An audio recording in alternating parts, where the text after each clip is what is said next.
Morning and welcome back to my video. I hope সবাই তোমরা ভালো আছো। আজকে হলো সানডে আর ঘড়িতে বাজে এখন 9:30। ইনি 9টার সময় ঘুম থেকে উঠে গেছে, তো ওর জন্য আমি ব্রেকফাস্ট রেডি করছি।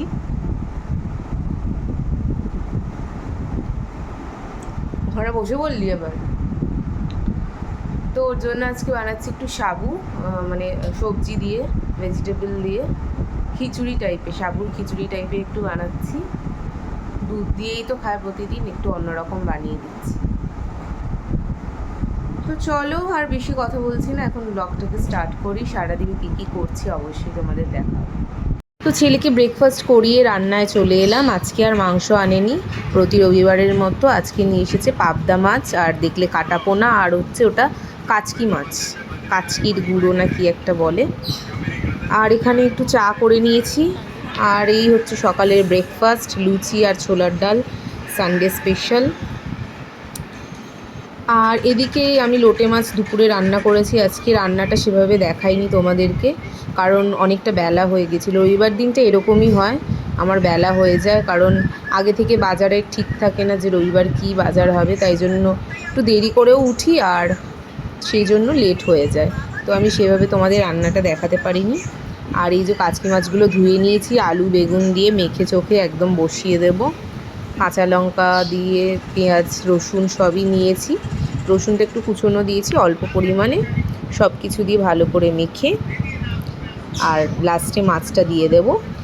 সুন্দর করে মেখে টেকে একটু জল দিয়ে ধনেপাতা দিয়ে, ধনেপাতার ডাঁটিগুলো দিয়েছি প্রথমে, আর লাস্টে পাতাগুলো দেব।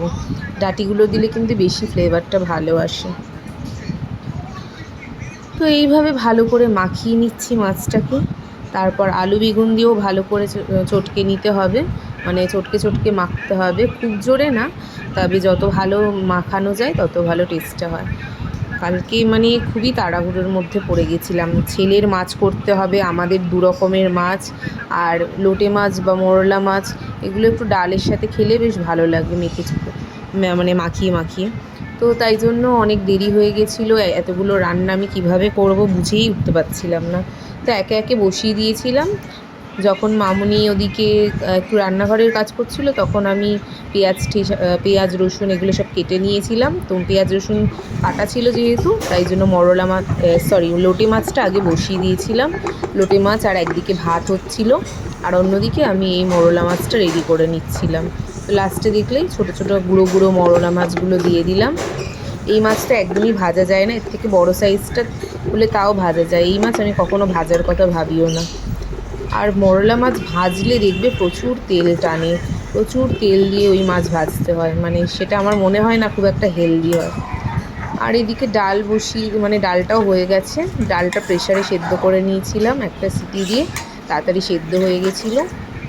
আর একটু পেঁয়াজ ফোড়ন দিয়ে দিয়ে দিয়েছি ডাল। আর এখানে আমার ননদদের জন্য যে গিফটটা কিনেছিলাম সেটা এখানে এসে গেছে। আজকে রবিবার দিনই আসার কথা ছিল, 28 তারিখ, কিন্তু চলে এসেছে খুব একটু আগেই চলে এসেছে।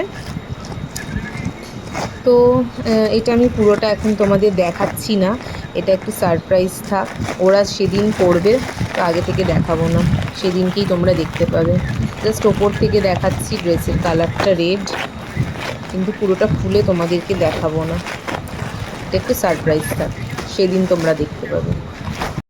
এই রবিবারের দুপুরে লাঞ্চ নিয়ে বসে গেছি, লোটে মাছ আর একটা মরলা মাছের যে চচ্চড়িটা করেছিলাম, আর ডাল, আর ওটা হচ্ছে আমার হাজব্যান্ডের খাবার।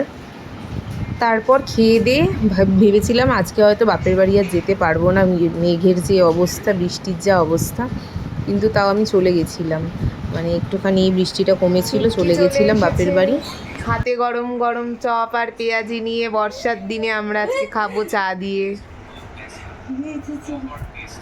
মাম্পিও আছে সাথে। এখন চা বসিয়ে দিয়েছে, মাম্পি থাকলে এটা ওরই দায়িত্ব,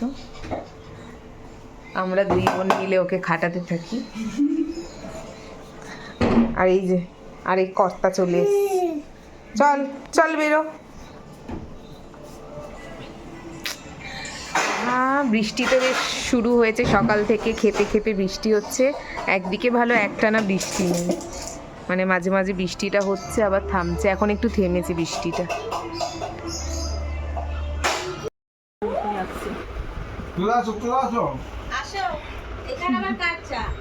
চা টা মুড়ি টুড়ি খাওয়ার পর বোন আর ভাই দুজনেরই খুব ইচ্ছা হয়েছে চিকেন পকোড়া খাবে, তাই ফ্রিজে চিকেন ছিল সেটাকে বের করে দিলাম, জলে দিয়ে রাখলাম যাতে বরফটা ছেড়ে যায়।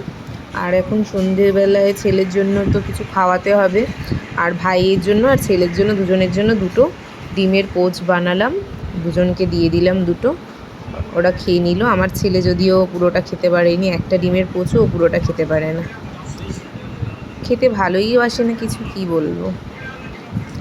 মাঝে সাঝে কিছু মানে এখন খালি পাঁপড় খেতে চায়, পাঁপড় ভাজা চাইবে,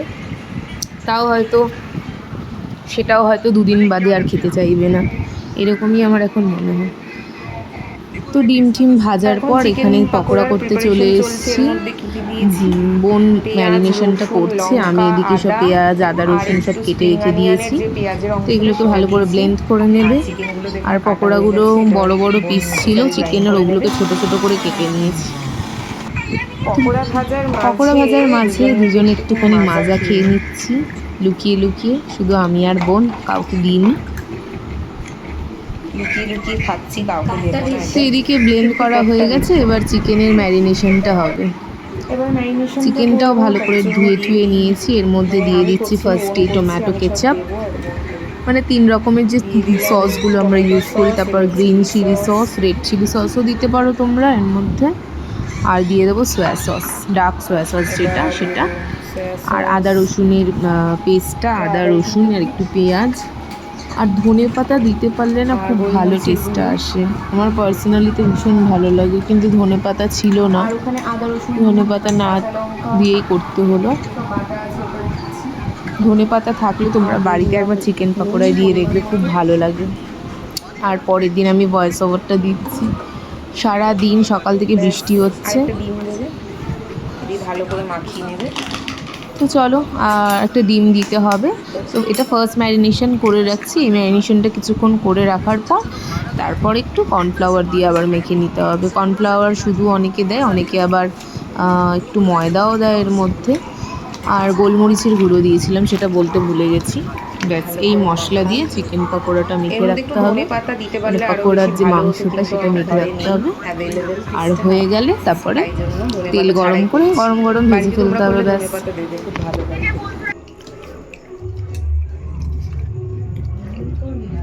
চালুই করিনি, আর লাস্টে একটু কর্নফ্লাওয়ার দিয়ে দিলাম।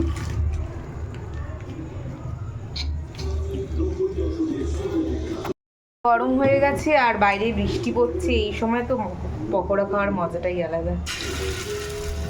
এটা ডিপ ফ্রাই করলে ভালো হয়, বাট এইভাবেও ভাজা যেতে পারে।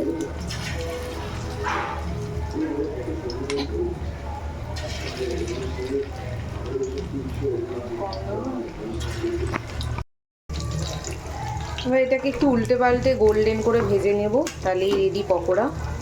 একটু মিডিয়াম ফ্লেমে ভাজবে, হাই ফ্লেমে ভাজলে কিন্তু ভেতরটা কাঁচা থাকার সম্ভাবনা থাকে। আর এখানে ছেলে দাদুর জামা পরে নাচ করতে শুরু করেছে, খুব ফানি লাগছে দেখো ওকে, মনে হচ্ছে একটা ছোট্ট ভূত।